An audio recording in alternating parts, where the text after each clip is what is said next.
Hoy volvemos con un tema que nos gusta mucho, volvemos a la Sagrada Familia de Barcelona y ojo, no vamos a hablar del templo como tal, ya que pues sobre este tema tenemos 3 videos y no descartamos hacer algún otro, pero hoy vamos a centrar nuestra mirada en una escultura en particular un poco pequeña que se encuentra en la iglesia titulada La Tentación del Hombre, en la cual tenemos representado a un obrero anarquista recibiendo una bomba de una especie de figura diabólica. En este video vamos a explicar qué hace un elemento tan profano en la iglesia de Antonio Gaudí y vamos a explicar además por qué a finales del siglo XIX Barcelona fue conocida internacionalmente como la ciudad de las bombas.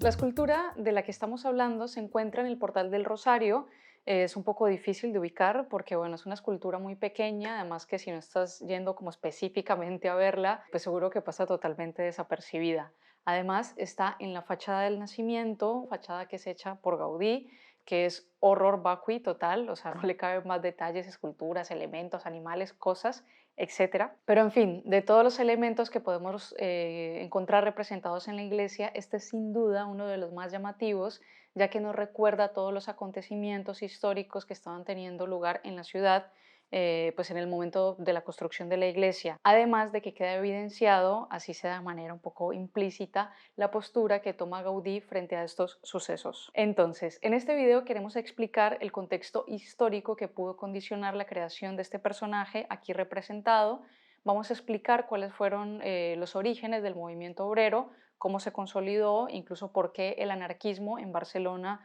se va a convertir en una de las fuerzas hegemónicas. Pero luego, en un segundo momento, queremos analizar una etapa específica en que algunos sectores dentro del movimiento empiezan a perpetuar una serie de atentados violentos como medio de propaganda revolucionaria. Y nos interesa pues sobre todo esta etapa porque será en este momento cuando la bomba Orsini que recibe el anarquista de la estatua se va a convertir en un símbolo pues de esta lucha. Este video está un poco cargado de información, vamos a tratar de ir poco a poco, despacio. Además para este video traemos un par de imágenes inéditas, un poco pues para hacernos una idea de toda la efervescencia social y política que había en Barcelona al momento de la construcción de la Sagrada Familia.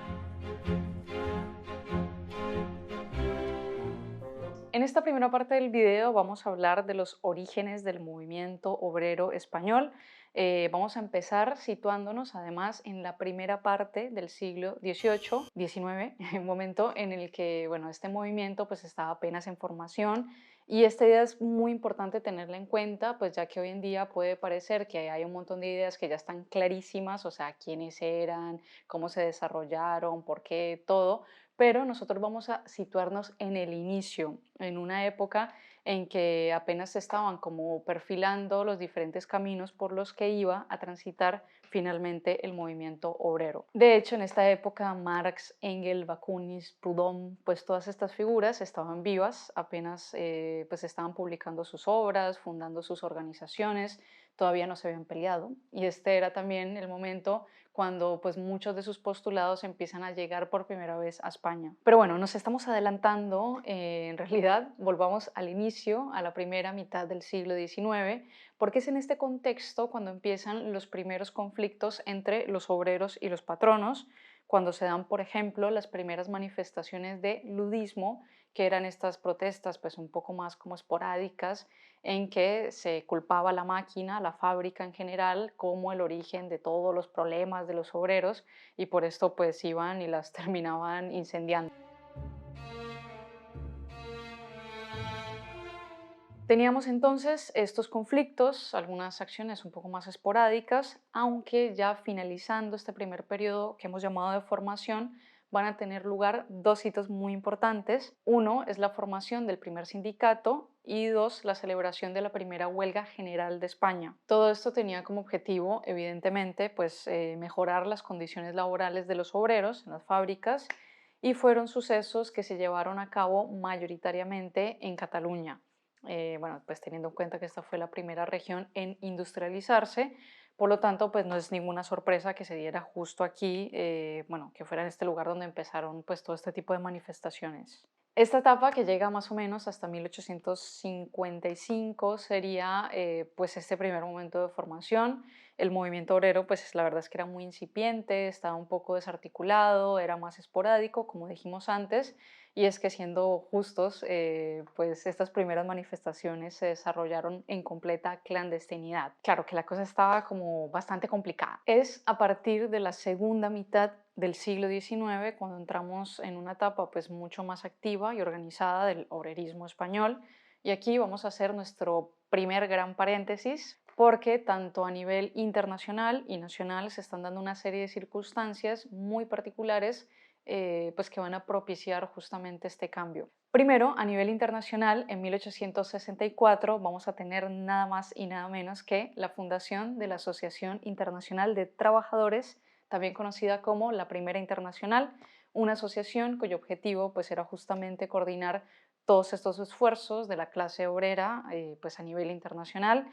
en contra del sistema económico capitalista que, bueno, a estas alturas ya era evidente que se estaba implantando. Pero bueno, básicamente pues era examinar problemas en común y proponer pues algunas líneas de acción. Pero bueno, a nivel internacional tenemos este suceso muy importante, pero luego a nivel nacional vamos a tener también un suceso muy importante, y es que en 1868 tiene lugar la Revolución de Septiembre, también conocida como la Gloriosa, en la que la reina Isabel II se exilia, se va, una cosa que le gusta mucho a esta dinastía, por cierto, motivo por el cual España entra en un periodo que, bueno, según el argot historiográfico, se conoce como el Sexenio Democrático, en el que se dan básicamente pues una serie de intentos por establecer un régimen democrático en España. Primero en forma de monarquía parlamentaria y, bueno, ya luego es cuando llega la Primera República, bueno, pasan varias cosas.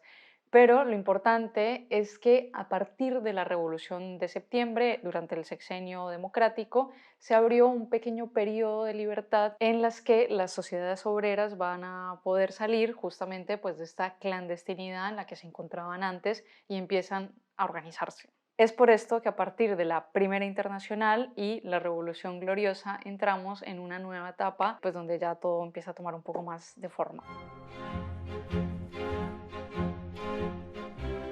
En esta segunda etapa vamos a empezar explicando lo que estaba pasando a nivel internacional, porque, bueno, ya más adelante veremos pues cómo todo lo internacional terminó influyendo bastante a nivel local aquí en España.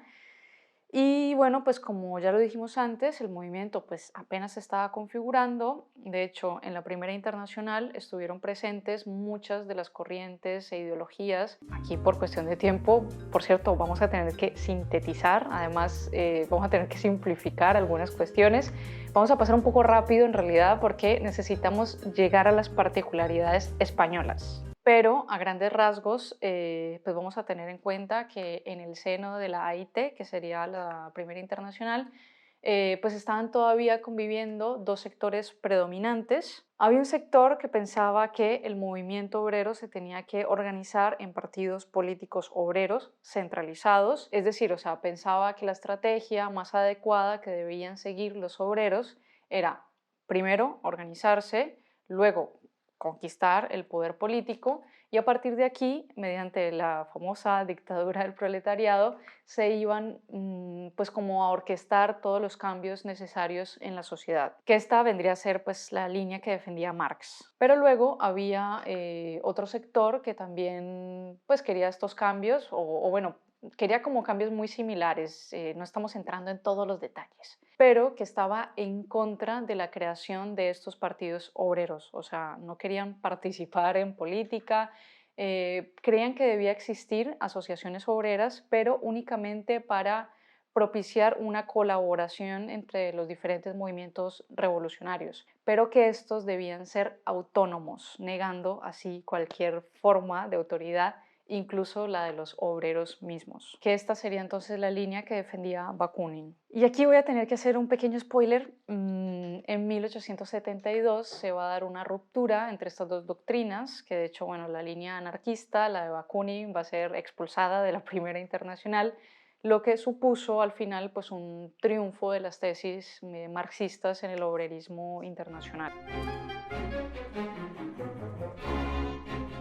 Pero continuemos, porque yo les estoy contando todas estas historias de la Primera Internacional porque teníamos que identificar pues estas dos posturas, ya que en 1870, cuando se funda la sección española de la Primera Internacional, que fue llamada la Federación Regional Española de la AIT, parece ser que se van un poco a terminar decantando más por la vía que en este momento defendía Bakunin. Un poco, por cierto, diferente de lo que estaba pasando en Europa, donde las posturas anarquistas terminaron siendo minoritarias. Y ojo, con esto no estoy diciendo que el anarquismo no tuviera sus representantes en otros países, que bueno, claro, evidentemente. Lo que pasó es que aquí en España, a diferencia del resto de Europa, las doctrinas defendidas por Bakunin terminaron siendo las hegemónicas.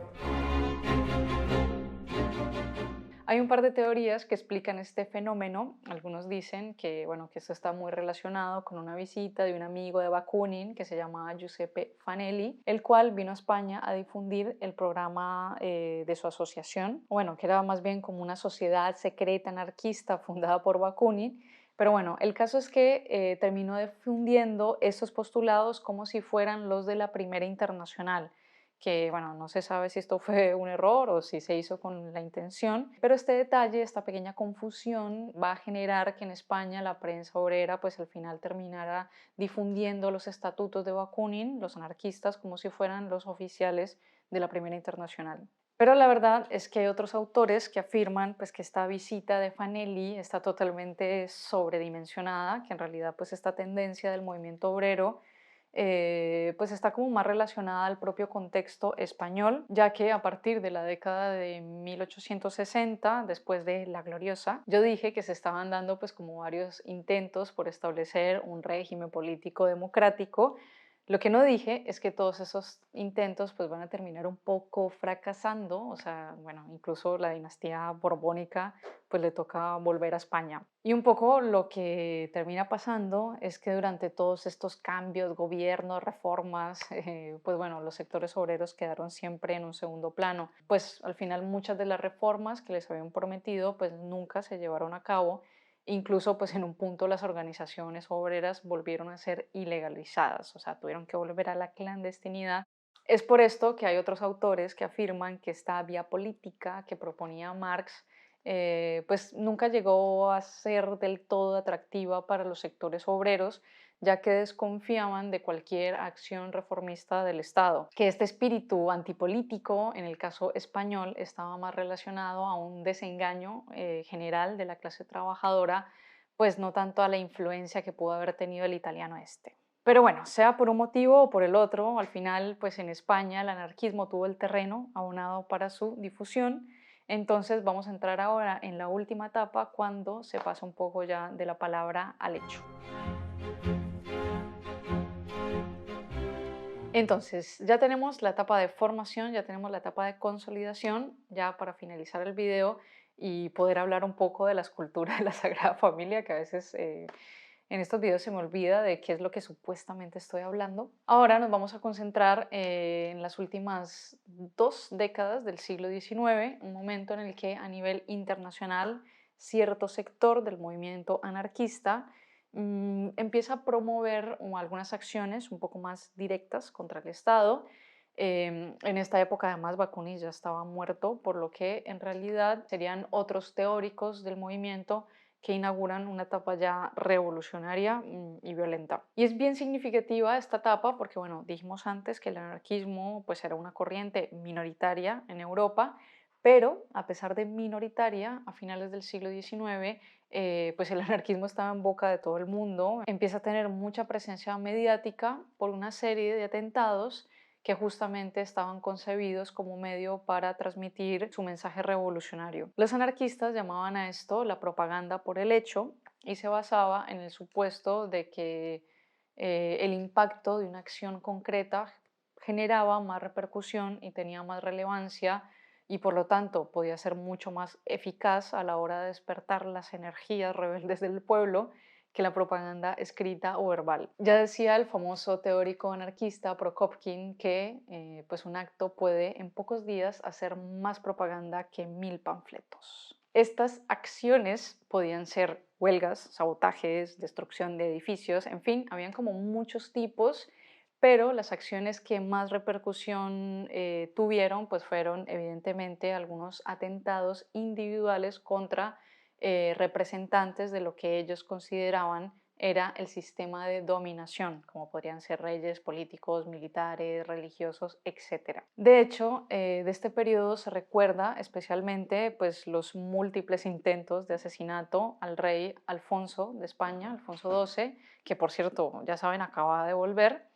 al Kaiser Guillermo I de Alemania, pero luego muchas otras acciones no se quedaron solamente en el intento. En esta etapa fueron asesinados el zar Alejandro II de Rusia, la duquesa Isabel de Baviera y el rey de Italia Humberto I. Estos serían como los magnicidios más recordados, por no entrar en más detalles,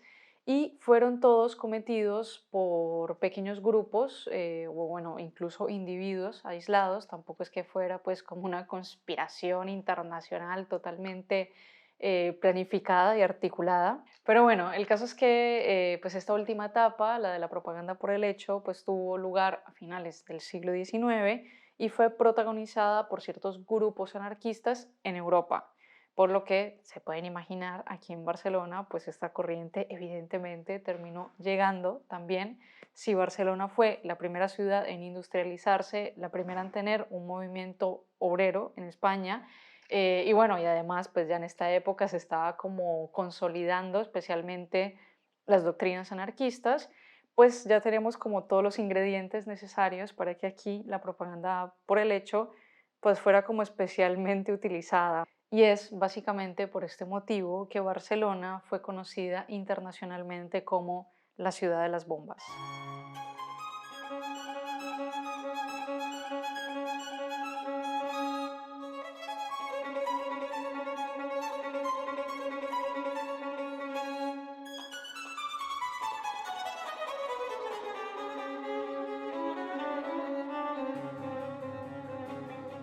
Los cálculos van cambiando un poco dependiendo de la fuente, que bueno, la verdad esto debe ser hasta difícil de calcular, pero se habla que de 1884 a 1909 tuvieron lugar alrededor de unas 60 explosiones, que de hecho ya lo dije en un video anterior, pero en Barcelona había hasta un carrito especializado para manejar los explosivos. Decían que en Barcelona había tanta riqueza que incluso las bombas iban en coche, pero entre las explosiones, los disparos y bueno, alguna que otra puñalada, el número de muertos parece que llegó al de 100 personas. Todos estos atentados fueron llevados a cabo de manera anónima y bueno, contra cualquier persona que pudiera representar algún estamento del poder. Y solamente por nombrar pues como los casos más conocidos, tenemos el atentado contra el general Martínez Campos el 24 de septiembre de 1893, el cual pues vamos a entender como pues un ataque contra los representantes militares del Estado. Tenemos también el 7 de noviembre de 1893 las dos bombas lanzadas en el Teatro del Liceo, el cual debemos entender como un ataque en contra pues, de la burguesía de la ciudad. Que por cierto, sobre este tema tenemos ya un video que les vamos a dejar aquí sobre la bomba del Teatro del Liceo, la maldición, la burguesía, el Raval. Y por último, se recuerda mucho también la bomba que estalló en la calle de Cambios Nuevos durante la procesión del Corpus Christi el 7 de junio de 1896, el cual debemos entender ahora como un ataque a la Iglesia Católica. Y no sé si fue por casualidad, pero en estos tres atentados, que fueron los más grandes y con mayor repercusión, se utilizó un explosivo muy popular en la época llamada bomba Orsini, que tomaba el nombre de su creador, un italiano anarquista. Estas bombas eran básicamente un artefacto esférico que en vez de activarse mediante un detonador, se activaba con el contacto de unas puntas que resaltan de la bomba y que estaban llenas de fulminato de mercurio. Y bueno, a pesar de que la bomba puede parecer como muy sofisticada, estas bombas eran relativamente sencillas de realizar. En esta época además circulaban una serie de manuales anarquistas que explicaban pues cómo preparar estos explosivos, por lo que podía ser relativamente fácil conseguirlos en la ciudad, incluso pues si conocías como a las personas adecuadas. Es por este motivo que las bombas Orsini se van a convertir en un símbolo de la violencia política ejercida por algunos sectores anarquistas de Barcelona, tanto así que quedó de alguna manera pues como inmortalizada en una obra maestra, bueno, en la obra maestra de Antonio Gaudí, y este pues es justamente el explosivo que tenemos representado en la Sagrada Familia.